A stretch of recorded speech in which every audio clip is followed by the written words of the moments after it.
Mas aquele que me rejeita, está rejeitando aquele que me enviou. Os 72 voltaram alegres e disseram: Senhor, até os demônios se submetem a nós em teu nome. Ele respondeu: Eu vi Satanás caindo do céu como relâmpago. Eu lhes dei autoridade.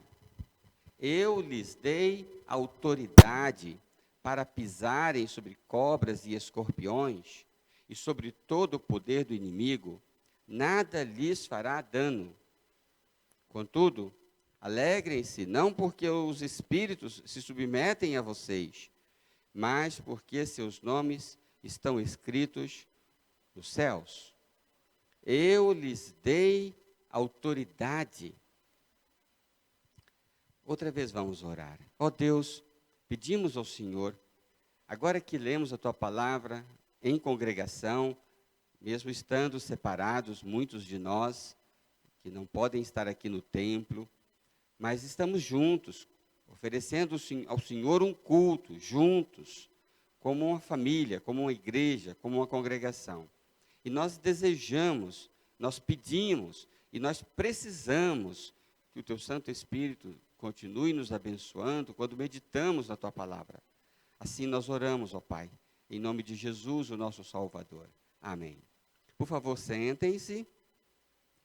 Nós encerramos as nossas orações dizendo em nome de Jesus. Por que que a gente usa o nome de Jesus? Os discípulos que tinham sido enviados para proclamar o Evangelho, eles enfrentavam os demônios e todos os problemas, os inimigos, os obstáculos, em nome de Jesus. E Jesus disse em outra ocasião: peçam, vocês não pediram ainda, peçam em meu nome e lhes será dado. O capítulo 10 de Lucas, ele tem uma ideia central, que é a do empoderamento dos crentes.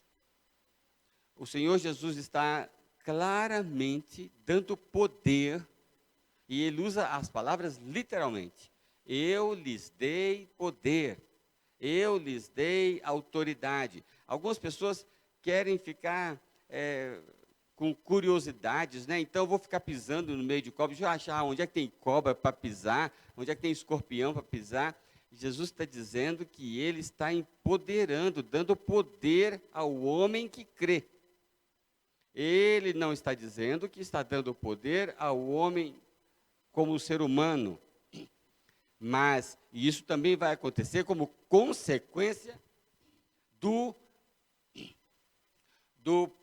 domínio do Evangelho no mundo. Mas ele está aqui especificamente, falando do poder que é concedido aos discípulos, aqueles que obedecem ao seu comando. Muito bem, então este é o assunto desse capítulo 10 de Lucas, e já estamos sobre ele coisa de 3 semanas. No domingo passado, eu conversei com vocês, posso resumir, sobre as 3 alegrias. A alegria da conquista, a alegria da dádiva e a alegria do Espírito. A alegria da conquista é aquela que experimentamos quando nós realizamos, quando nós obramos, quando nós conquistamos. A Bruna passou no vestibular. Ela conquistou, porque ela estudou, porque ela se dedicou, não é? O Jarley está conseguindo transmitir, espero que vocês estejam vendo de casa, tudo bonitinho, que eu esteja mais bonito ainda do que sou, tudo direitinho, e ele vai para casa com um sentimento de realização, uma alegria. Eu dei conta, eu consegui. Esta é a alegria da conquista. Os discípulos sentiram isto porque eles foram obedecendo o que Jesus mandou, realizaram a missão, voltaram dizendo: missão cumprida, nós conseguimos. Nós vencemos o diabo. A segunda alegria é a alegria da dádiva. Jesus disse: seus nomes estão escritos nos céus. E isso não é porque vocês fizeram alguma coisa, não é porque vocês conquistaram, não. Os seus nomes estão escritos nos céus gratuitamente, uma graça, imerecidamente. Jesus disse: Eu lhes dei autoridade. Eu não entreguei uma autoridade que vocês compraram, que vocês conquistaram. Eu lhes dei. Há uma alegria quando nós ganhamos. Essa alegria tem um status mais elevado, é um segundo degrau, é uma alegria maior. Nós nos enganamos muito pensando que vamos conseguir a felicidade realizando coisas, conquistando coisas. Não. A maior alegria é experimentada quando nós ganhamos, quando nós reconhecemos que ganhamos da vida muito mais do que damos e entregamos à vida. Nós vivemos do que ganhamos. Ganhamos o ar para respirar. Ganhamos a vida, ganhamos o que é mais importante. Nós ganhamos, nós não conquistamos. O principal, o essencial, o mais volumoso da vida é ganhado, é doação para nós. E não conquista nossa. E a terceira alegria que destacamos é a do Espírito. E aqui que eu então faço a transição para a nossa conversa de hoje. Jesus exultou-se. Jesus ficou tomado de alegria.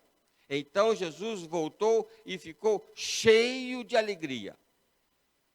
Por que que ele fez isso? Porque ele tinha percebido as duas outras alegrias. Ele viu os discípulos felizes porque realizaram. Ele viu a felicidade maior dos discípulos porque seus nomes estavam escritos nos céus.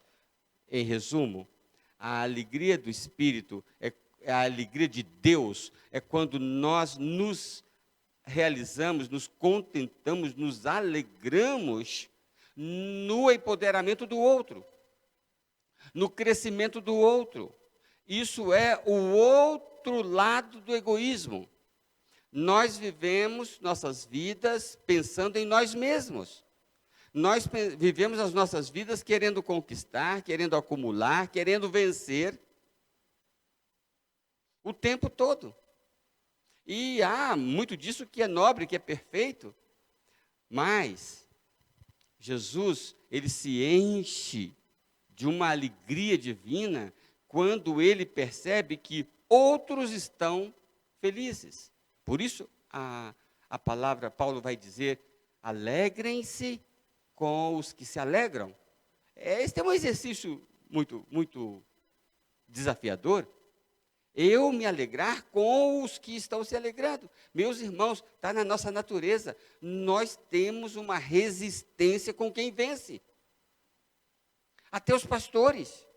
Se um pastor tem uma igreja, aquela igreja começa a crescer muito, a tentação do meu coração é me incomodar, porque a igreja do outro está crescendo. Eu imagino que as mulheres, quando vão para uma festa e percebem que uma outra está com um vestido muito bonito, elas também sentem um certo desconforto, bem provável. É da natureza. Nós nos incomodamos com o outro prevalecendo, crescendo, vencendo. Mas isso não é de Deus. Jesus estava tomado de alegria ao perceber que os discípulos estavam felizes, crescendo e sendo empoderados. Por isso que quero conversar com você hoje sobre empoderando outros. Jesus disse, eu vi Satanás perdendo o poder. O que Jesus está dizendo nesse capítulo, resumindo, é: eu vi Satanás perdendo o poder. Eu vi uma segunda coisa: eu vi vocês adquirindo poder. Ele estava se alegrando porque o mal estava perdendo poder. E os discípulos, a igreja, estava adquirindo poder.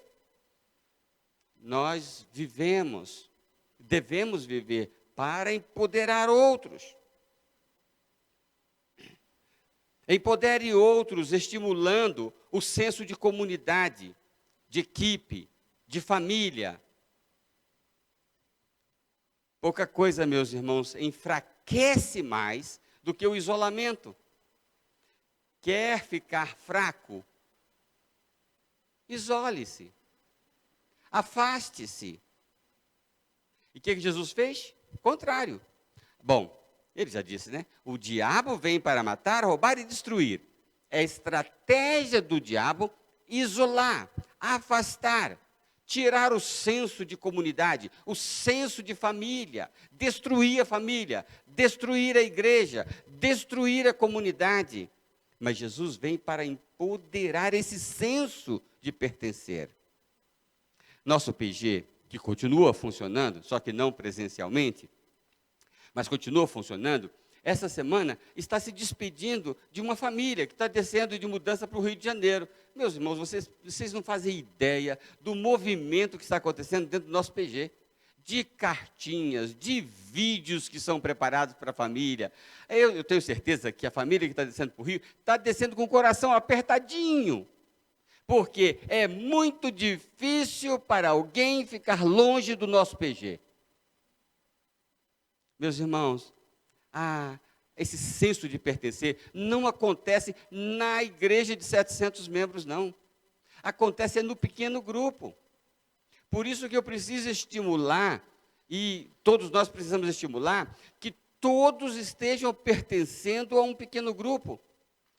Tem o coral Celebrai. Quando um dos elementos do coral Celebrai fica doente, o coral Celebrai todo se dobra em oração. E eles ficam lá, o grupo do coral fica lá o dia inteiro passando mensagem. Eu estou orando por você, e isso, aquela coisa. Não é assim, Júlio? Por quê? Você pertence ao pequeno grupo. Você pode estar na igreja de 700 membros, isso é maravilhoso. Mas se você não estiver num pequeno grupo, se você não estiver numa classe de EBD, se você não estiver na equipe do som, se você não estiver envolvido num grupo que interaja, você está sofrendo um prejuízo. Jesus mandou, o tempo todo, no capítulo 10, Jesus está falando plural. Eu lhes dei autoridade. Os seus nomes estão escritos no livro da vida. E Jesus os mandou isolados, um por um. Né? Você vai para... você vai para... Foi assim? Mandou-os de 2 em 2. Eu fiquei perguntando, será como é que eles escolheram as duplas? Já imaginou se Jesus me coloca numa dupla com a dona Edna? Já imaginou? Será se foi por sorteio? Como é que eles fizeram as duplas? Como será que eles montaram as duplas? Meus irmãos, vocês conseguem perceber o que Jesus estava fazendo? Estava colocando-os de 2 em 2, estava colocando-os em equipe. E diz lá o texto que Jesus os chamou, versículo 23, Jesus os chamou em particular. Eu estou imaginando quantas reuniões de treinamento aconteceram antes que os 70 ou 72 fossem. E treinamento, e conversa, e treinamento, e conversa. Vai ser assim, vai acontecer assim. Você vai chegar numa casa e você não vai ser recebido. Ia ser assim, tal. Agora eles foram. Meus irmãos, não tinha celular. Thomas, você não sabe nem o que é um mundo sem celular. Você não conhece um mundo sem o WhatsApp. Mas não tinha isso. Não tinha telefone. Não tinha nem correio, assim como nós conhecemos. Então eles foram. Como é que eles voltaram e se encontraram, irmãos? É mais ou menos. Vocês que são da cidade, vocês não entendem muitas coisas. Eu fui participar de um treinamento lá no interior do Amazonas. Depois do Manaus, se pega um barco, anda 37 horas de barco veloz, rio abaixo.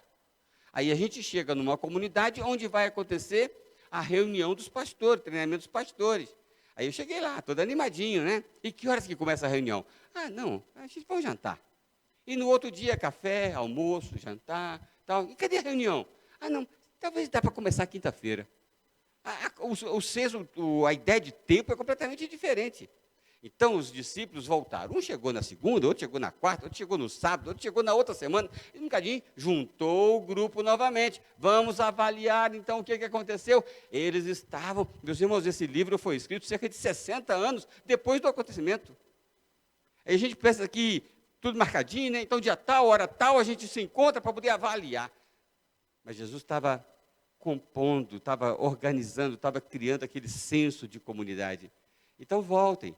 Ora, vários dias conversando, avaliando, trocando, né, sentindo uns aos outros, e eles estavam muito felizes. Eles estavam muito felizes, é um período, não é um momento, é uns dias ali de avaliação. E Jesus estava construindo, o texto diz, os 72. Era um grupo, era uma equipe. Eles se sentiam na equipe. Estão lembrados que quando os discípulos estavam correndo grande risco, Jesus tinha dito, vocês vão ser, eu vou matar o pastor, as ovelhas vão fugir, tal. Eles estavam correndo grande risco, era um momento de fragilidade deles. Sabe o que Jesus falou? Fiquem juntos. Fiquem juntos. Pouca coisa empodera mais a gente do que esse senso, essa sensação de que eu não estou sozinho. Eu estou com a igreja, eu estou com o meu pequeno grupo, eu estou com o meu coral, eu estou com os meus amigos.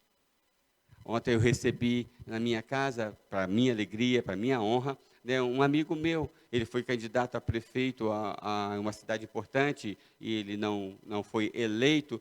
E então eu chamei para estar lá em casa. Ele passou lá, dormiu lá, comeu e tal, descansou, dormiu. Nunca dormi tanto na minha vida como dormi aqui na sua casa e tal.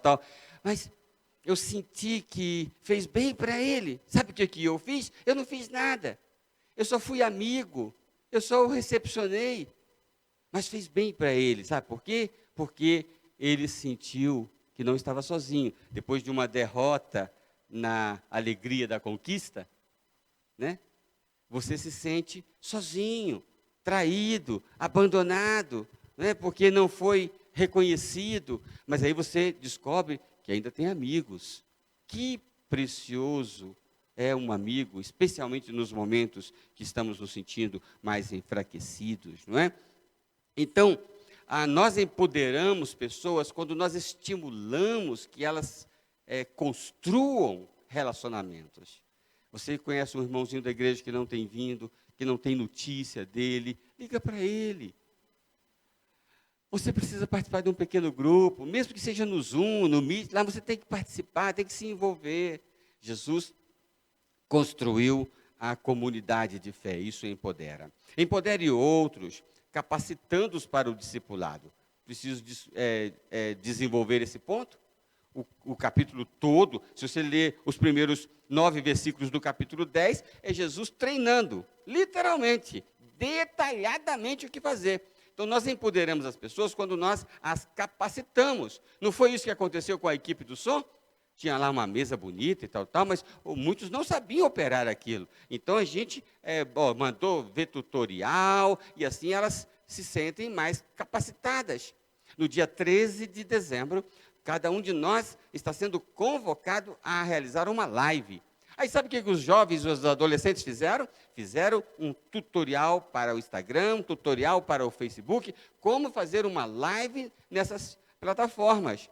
Aí eu vejo aquele tutorial e me sinto um pouco mais fortalecido. Até o neto, que não entende nada de televisão, vai conseguir fazer a live, porque os adolescentes prepararam um tutorial. Ele pode agora fazer aquela tarefa, aquele desafio, encarar aquele desafio, porque ele foi capacitado, ele foi treinado.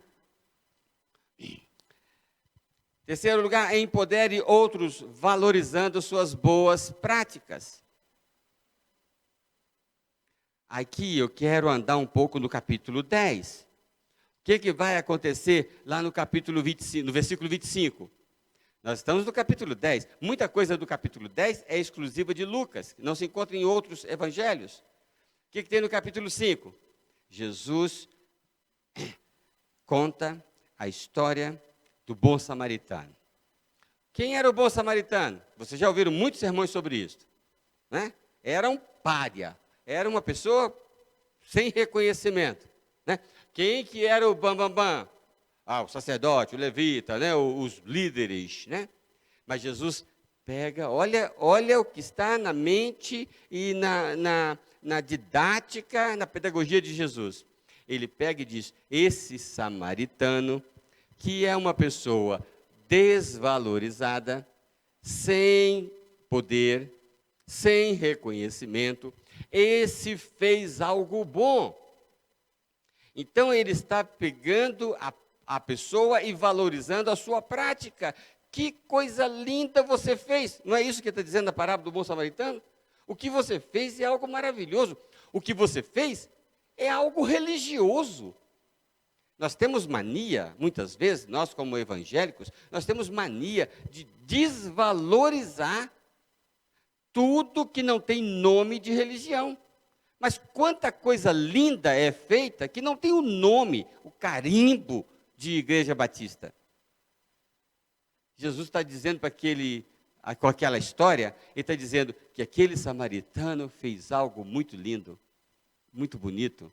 Ele estava empoderando a pessoa que faz a coisa certa, que faz a coisa bonita, que faz o bem. E não está tão preocupado se ele está fazendo isso como expressão religiosa. Faça o bem, não importa se você é da Igreja Batista ou se você não é de igreja nenhuma, faça o bem. Isso deve ser valorizado. Então, valorize as pessoas, as boas práticas das pessoas. Meus irmãos, olha só o que aconteceu. Vocês sabem que eu escrevi um livrinho agora com 60 anos de idade. Quem não ler o livro vai ser excluído da igreja, vocês sabem, né? Na próxima assembleia. Então, mas, antes de escrever um livro, permitam-me um testemunho pessoal. Há 20 anos, eu conheci um pastor, assim como eu. E ele já era escritor. E eu resolvi, entre aspas, empoderar o Dr. Frisel no Brasil. À medida que eu estava divulgando os livros dele, eu estava, entre aspas, empoderando. Meus irmãos, presta atenção. Vê se você consegue tirar isso da sua cabeça. É vergonhoso que nós nos entusiasmemos tantas vezes mais com o nosso projeto do que com o projeto do outro. Por quê? Porque eu só divulgaria o livro que eu mesmo escrevesse. Então, eu vou ralar. E tem uma questão aqui tem a ver com eficácia. Olha só, eu vou me matar o restante da minha vida, talvez para poder vender 7.000 livros, que foi a tiragem do livro que eu fiz. Vou ficar o restante da minha vida para poder vender 7.000 livros. Mas quando eu estava divulgando o livro do outro, eu vendi 700.000 livros do outro. Meus irmãos, a gente tem que entender como é que a coisa foi configurada. Quando eu trabalho para ter alegria na minha conquista, é um potencial. Mas quando eu trabalho para ter alegria na conquista do outro, é elevado à potência de 10.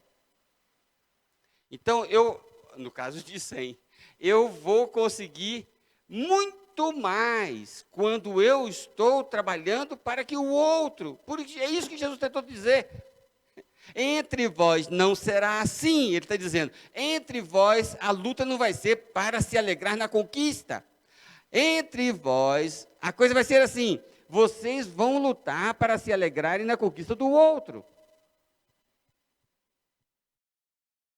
Então, eu tenho que me esforçar para vender o livro do Dr. Frisel, com mais entusiasmo ainda do que para vender meu próprio livro. Está entendendo o raciocínio?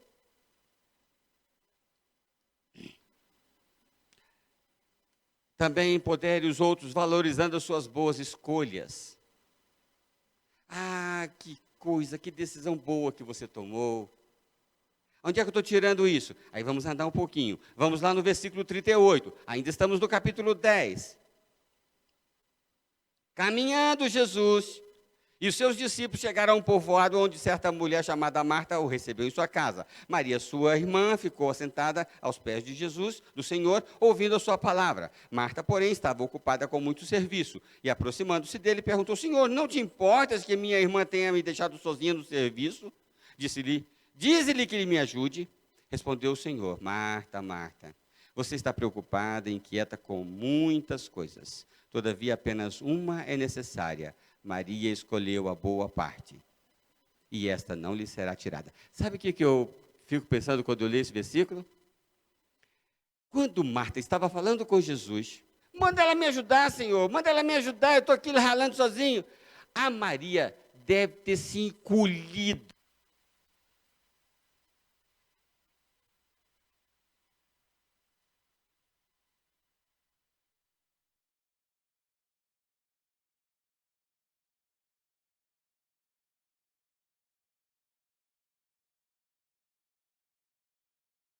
Maria deve ter se encolhido num cantinho, ao vir a irmã mais velha dedando ela, né?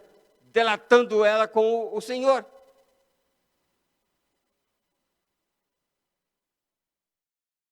Quando ela estava pequenininha,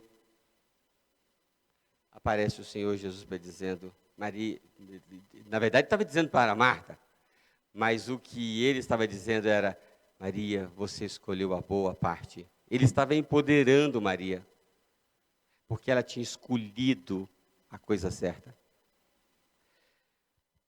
Às vezes, as pessoas fazem escolhas difíceis, e elas precisam ser empoderadas, porque escolhas difíceis, muitas vezes, cobram um preço muito alto. E essas pessoas precisam de ajuda. Você imagina uma pessoa que larga um emprego porque quer estudar. O sentimento de fragilidade dela. E aí você chega perto disso, vai dar tudo certo. Você vai ver, daqui a 6 anos, você está formado, está formada, e você vai conseguir, eu estou com você, você não está sozinho. Você empodera a pessoa. Eu tinha pouco mais do que a idade do Thomas, não, sei lá, devia ter uns 12 anos, coisa assim, e eu tinha um carrinho de pipoca, e eu vendia pipoca pelas ruas, né, empurrando o carrinho, parava no lugar onde tinha um grupinho de gente, fazia pipoca, aquele cheiro de pipoca era muito bom, e eu vendia, né? Eu chegava em casa cheio de notinhas de R$ 1, um dinheiro da época, que eu não sei qual era, não lembro. Aí eu ficava limpando o carrinho, e a minha mãe ficava do lado. Aí eu falava, mãe, eu ainda, menino, hein? Eu ainda vou exportar pipoca para o mundo inteiro.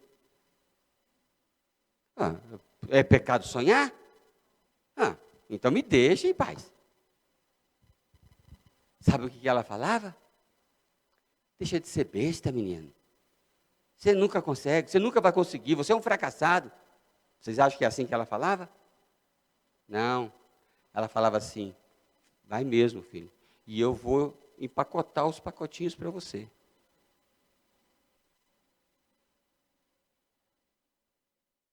Você empodera a pessoa, quando a pessoa toma uma decisão boa, e você diz, você consegue. Você consegue. O Senhor está com você. Vai nessa força, varão valoroso.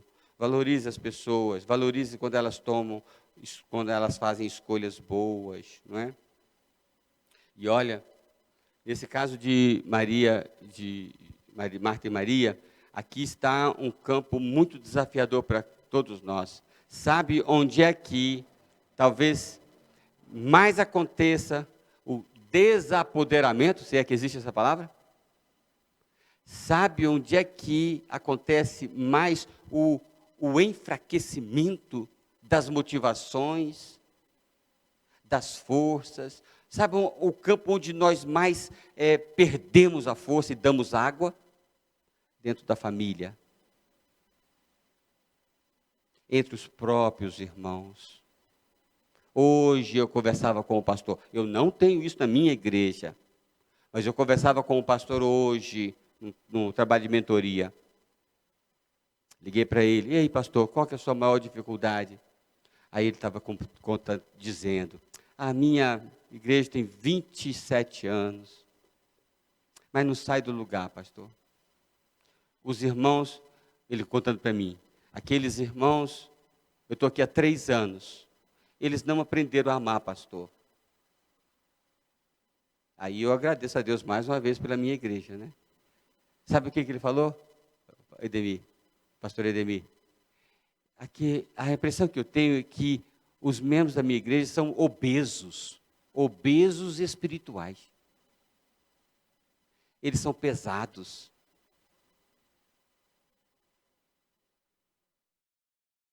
Mamarina, eu sei que ama pastores, porque ela está sempre me falando de um pastor lá de Minas, que ela está orando por ele, pedindo para eu fazer mentoria com ele. Fala para ele que está aberta a turma de mentoria, irmã. Está aberta. Então, é muito triste que milhares de pastores se sintam sem poder. Quantas pessoas, irmãozinhos, hoje estava pensando no irmão Edir. Não tem um culto que eu não vejo o irmão Edir aqui. Você imagina que uma pessoa possa falar, pensa assim, eu estou tão cansado, não vou na igreja não, mas eu vou porque isso vai entusiasmar o meu pastor, o pregador. Morreu agora o pai de uma dupla de cantores sertanejos. Eu vi o filme que foi lançado há alguns anos sobre essa dupla. E quando essa dupla lançou a música, o pai trabalhava feito um cão e ele pegava, vocês não sabem o que é isso, né? Aquelas fichas de telefone público. Ele comprava as fichas de telefone público e ia para os amigos. Aqui, liga lá para a rádio, pede a música do meu filho. Empoderando, dando força, dando estímulo, né? Dando um gás para que as pessoas possam prosseguir, né? Agora eu preciso terminar, porque o meu tempo acabou, mas eu não posso terminar sem dizer, empodere os outros colocando seus nomes diante de Deus.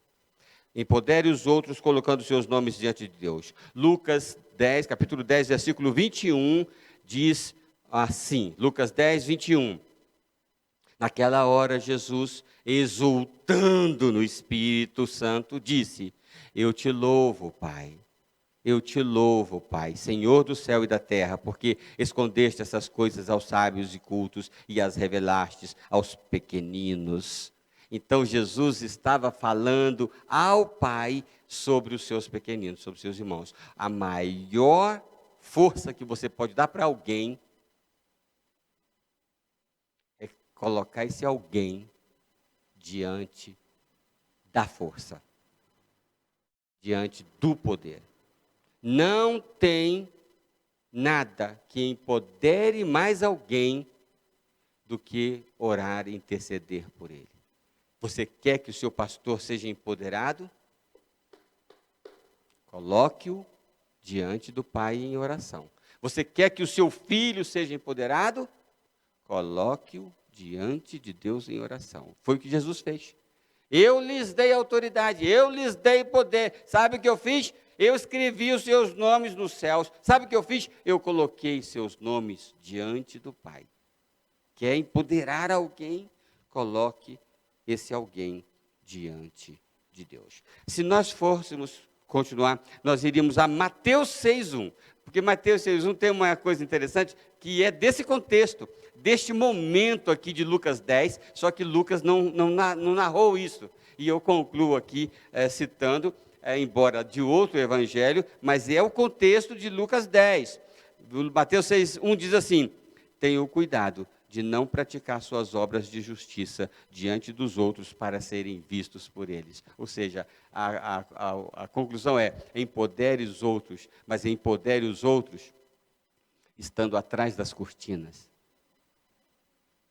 sem querer aparecer, porque a gente tem essa coisa de empoderar, mas contar vantagem que a gente empoderou. Esse aqui não era ninguém, não fosse eu, não é? Então você empodera os outros, mas na verdade você está querendo tirar lucro disto.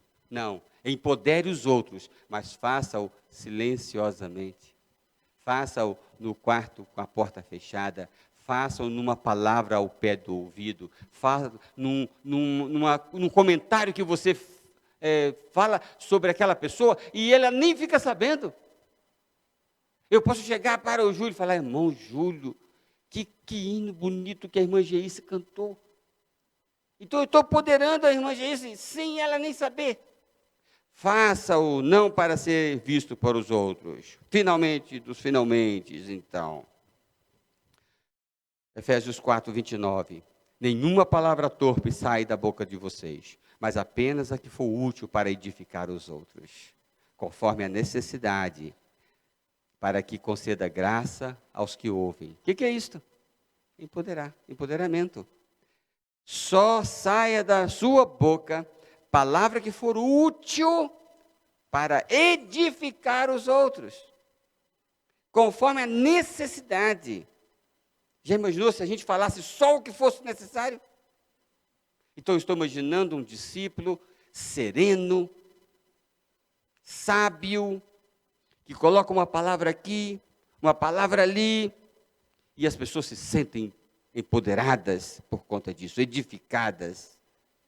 Que o Senhor nos abençoe e que no dia 13 de dezembro saia da nossa boca, naquela live, uma palavra que edifique, uma palavra que encoraja, uma palavra que empodere todos os nossos amigos e irmãos que estão nos ouvindo. Meus irmãos, eu não sou pastor sozinho da igreja. Todos nós temos que ser pastores. Todos nós temos que trabalhar para envolver as pessoas, para valorizar as boas decisões, as boas práticas, não é? Para colocar. Já imaginou se só o pastor for orar pelos membros da igreja? Todos temos que orar e interceder para nos empoderarmos no sentido positivo, né? Porque o diabo vem para matar, roubar e destruir, mas nós transmitimos palavras que edificam conforme a necessidade. Que o Senhor nos abençoe.